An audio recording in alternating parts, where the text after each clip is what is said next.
Good morning. फिर से एक बार एक नया टॉपिक लेकर के आए हैं। ये सेकंड चैप्टर का ही सब टॉपिक है। आज हम लोग मौर्यन एम्पायर के बारे में चर्चा करेंगे, मौर्य साम्राज्य के बारे में चर्चा करेंगे, और मौर्य साम्राज्य इतना बेनिफिशियल क्यों है, इतना महत्व क्यों रखता है इतिहास में, इस पर भी बात करेंगे हम लोग। दूसरा जो चर्चा का विषय होगा हमारा, वो होगा मौर्य एम्पायर को जानने के जो सोर्सेस हैं, उन सोर्सेस का क्या रोल प्ले है हिस्ट्री में। हिस्ट्री को रिकन्स्ट्रक्ट करने के लिए या पुनर्निर्माण करने के लिए, मौर्य साम्राज्य के चीज़ों को समझने के लिए उसकी क्या भूमिका है, उस पर भी बात हम लोग करेंगे। ये वाला वीडियो जो है स्पेशली जो CBSE स्टूडेंट्स हैं जिनका मीडियम हिंदी है उनके लिए है, और जैक के भी जो स्टूडेंट्स हैं वो भी इससे लाभ उठा सकते हैं, लाभान्वित हो सकते हैं। जैक और CBSE के बोर्ड के क्वेश्चन पेपर में डिफरेंसेस यह है कि जैक स्ट्रेट फॉरवर्ड क्वेश्चन पूछता है जो अंडरस्टैंडिंग बेस्ड होता है थोड़ा बहुत, जबकि CBSE थोड़ा सा एनालिटिकल बेस्ड पूछता है, एप्लीकेशन लेवल के क्वेश्चंस पूछता है।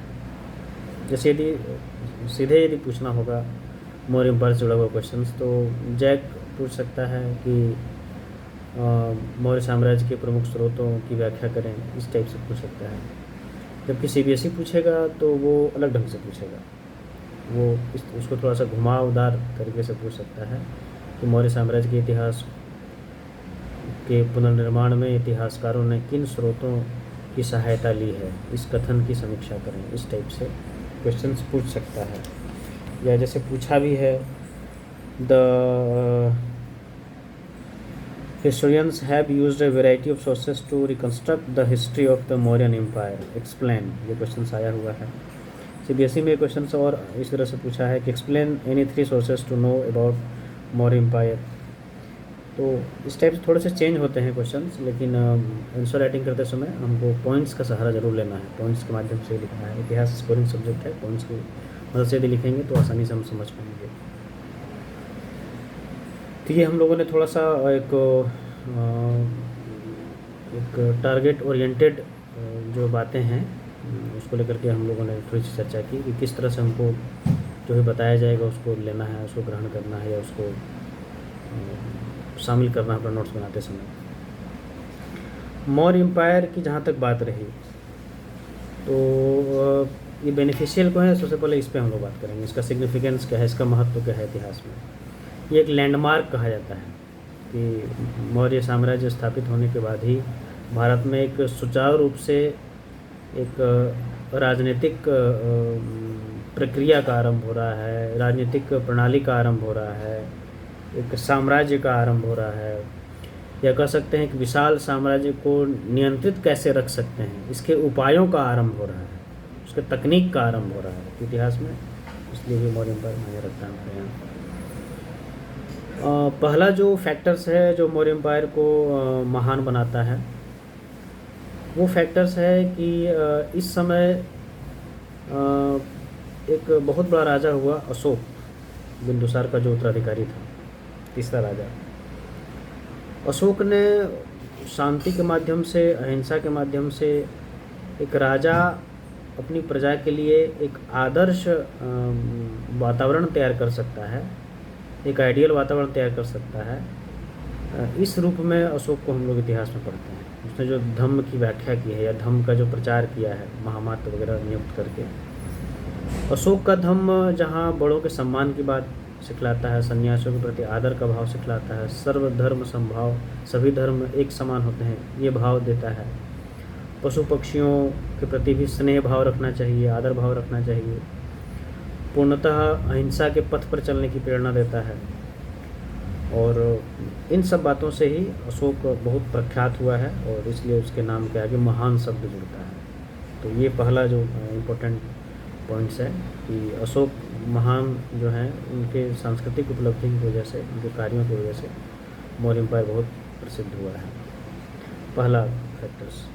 दूसरा फैक्टर्स है कि पहली बार मौर्य एम्पायर में हमको सोर्सेस के वैरायटीज़ दिखते हैं। इसलिए मायने रखता है। सोर्सेस की वैराइटीज़ किस तरह से है कि वो सोर्सेस अभिलेख के रूप में है, वो सोर्सेस रिलीजियस बुक्स के रूप में, धर्म ग्रंथ के रूप में है, चाहे जैन बुक हो, जैन धर्म की किताबें हों, बौद्ध धर्म की किताबें हों, अशोकावदान वगैरह जिसमें अशोक का वर्णन किया गया है, या फिर कह सकते हैं कौटिल्य का अर्थशास्त्र वगैरह हो, जो बहुत उपयोगी पुस्तक बनी है प्रशासन की दृष्टि से, अर्थशास्त्र, आर्थिक नीतियों की दृष्टि से, या मेगस्थनीज का इंडिका हो, जो विदेशी विवरण है। तो सोर्सेस के रूप में वैरायटीज़ बहुत ज़्यादा हमें दिखाई देती है। ये सोर्सेस मौर्य को और भी ज़्यादा प्रसिद्धि दिलाते हैं। या हम कह सकते हैं कि ये ऐसा एरा था 4वीं शताब्दी का, पहली बार हम सोर्सेस इस रूप में देख रहे हैं बड़ी संख्या में। तीसरी जो बात है, जो ख़ास बात है प्रसिद्ध होने का, वो है कि इस समय के जो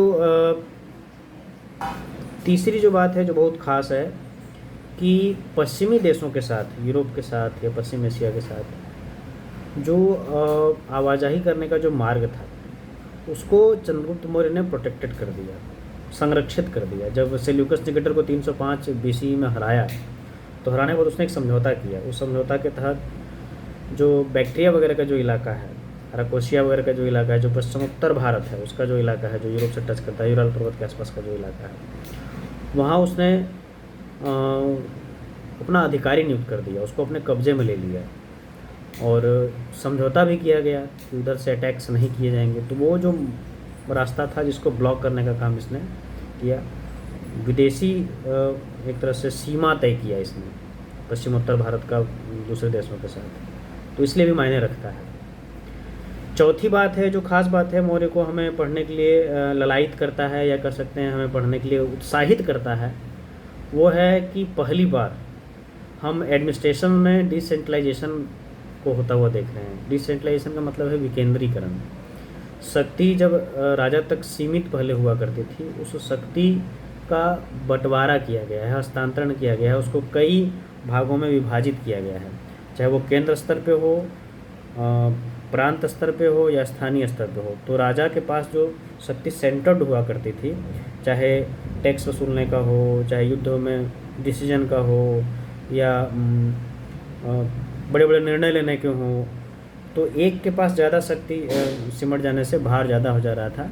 लेकिन कौटिल्य के सलाह पर, कौटिल्य के निर्देश पर डिसेंट्रलाइजेशन होता हुआ हम देखते हैं, जहाँ मिनिस्टर ऑफ काउंसिल, मंत्री परिषद बनाया गया है, जहाँ प्रधानमंत्री का पोस्ट है, जहाँ उन्हें पेमेंट नियमित दिया जाता है। तो ये सब चीज़ें जो है डिसेंट्रलाइजेशन ऑफ एडमिनिस्ट्रेशन, ये हमको मौर्य एम्पायर में पहली बार दिखाई देता है। प्राचीन भारत में सबसे पहली बार डिसेंट्रलाइजेशन की शुरुआत इसी समय हुई है। करंट में जो हम देख रहे हैं, जो अलग अलग डिपार्टमेंट्स होते हैं, चाहे रेवेन्यू के हो या फोर्सेस के हो या इंडस्ट्री के हो या फॉरेस्ट के हो, वो सब डिपार्टमेंट्स हमको उस समय प्रचलित होता हुआ दिखाई देता है। टोटल 26 अध्यक्ष की बात कौटिल्य ने किया है, अलग अलग विभाग। उसमें सीमांत विभाग भी था, समाहर्ता भी था, प्रधानमंत्री भी था, वनपाल भी था, सेनापति होते थे, महामात्य थे, राजुक थे। तो ये सारे अलग अलग अधिकारी थे। और पहली बार हमें प्रांत स्तर पे शक्तियों का उपयोग कैसे हो सकता है, या प्रांत स्तर पे शक्तियों का कैसे उपयोग किया गया है इतिहास में, वो हमको होता हुआ यहाँ दिखाई देता है। और हर स्तर पे ये डिविजन्स किया गया था, शासन का डिवीज़न किया गया था, शासन की शक्तियों का बंटवारा किया गया था। इसलिए भी मौर्य एम्पायर हमारे लिए बहुत मायने रखता है, मौर्य साम्राज्य हमारे लिए बहुत खास है। पांचवी बात है जो इसके सिग्निफिकेंस को बताता है, वो बात यह है कि पहली बार हम देख रहे हैं कि आर्ट जो है उसमें भी काम हुआ है। आर्ट के फील्ड में हम लोगों ने एक स्टोन के बारे में चर्चा किया था हड़प्पा सभ्यता में। एक कार्निलियन एक स्टोन होता है जो इससे लाल रंग और पीला रंग तैयार किया जाता है। इस समय हम देख रहे हैं कि जो बर्तन रंगने के, पॉलिश करने के, उसे सजाने के लिए अब काले रंग का भी इस्तेमाल हो रहा है। तो ये एक ख़ास बात थी। उसको कृष्णमार्जित मृदभांड कहते हैं। जब आप ऊपर क्लास में जाएंगे तो इसके बारे में और डिटेल से आप पढ़ेंगे। तो ये एक नई चीज़ें हमको दिखाई दे रही है। इसी समय हम देख रहे हैं कि आर्ट और कल्चर के क्षेत्र में कि स्तूप वगैरह भी बनाए जा रहे हैं। अशोक के द्वारा स्तूप वगैरह बनाए गए थे। यह भी हम देख रहे हैं कि पिलर्स भी तैयार किए जा रहे हैं, स्तंभ भी तैयार किया जा रहा है, मूर्तियाँ तरह तरह की बन रही है, पशु पक्षी वगैरह सबकी मूर्तियाँ बन रही हैं, नए वैरायटीज़ में बन रही है, नए बहुत ज़्यादा मजबूत बन रहा है। तो ये सब भी खास होता हुआ हम दिखाई देते हैं कि आर्ट के फील्ड में इस तरह से काम हो रहा है। छठी बात यह है जो इसके सिग्निफिकेंस को द्योतित करता है या कह सकते हैं उसको इंडिकेट करता है, वह यह है कि अशोक एक ऐसा राजा हुआ जिसने इतने बेहतरीन ढंग से उसने शासन किया है, उसने जो कल्याणकारी काम किया है या ट्रांसपेरेंसी उसने शासन में लाया है। तो गुप्तचर को रखना, बार बार देखभाल करना, और निगरानी तंत्र को बहुत मजबूत रखना, निगरानी करके सूचना को प्राप्त करना, शिकायतों को सुनना।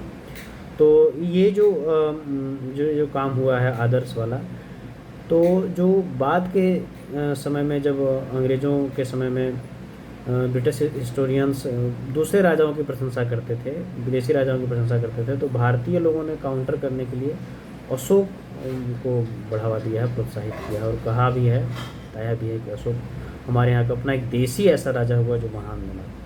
तो बाद के समय में ब्रिटिश शासन से लड़ने के लिए, ब्रिटिश शासन से लड़ने के लिए जो राष्ट्रवादी लोग हैं, उन लोगों ने अशोक को अपना आदर्श बनाया था। अशोक जैसे राजाओं के कार्यों को प्रेरणा का स्रोत माना था कि हमारे यहाँ भी ऐसे राजा हुए हैं जो महान काम किए हैं, जो शांति और अहिंसा का संदेश दिए हैं, बड़ा काम किए हैं, जिनके पास एडमिनिस्ट्रेटिव क्वालिटीज़ बहुत हाई लेवल की है, जिनके पास बैलेंस बना करके शासन करने की, हर धर्म को बराबर महत्व देने की या ज़बरदस्त तरीके से कल्याण करने की, ये सब ख़ास बातों के लिए भी हम अशोक को याद कर रख सकते हैं। और हमें अशोक जैसे राजा को याद रखने में गर्व की अनुभूति होगी, क्योंकि वो भारतीय राजा था, वो विदेशी राजा नहीं था।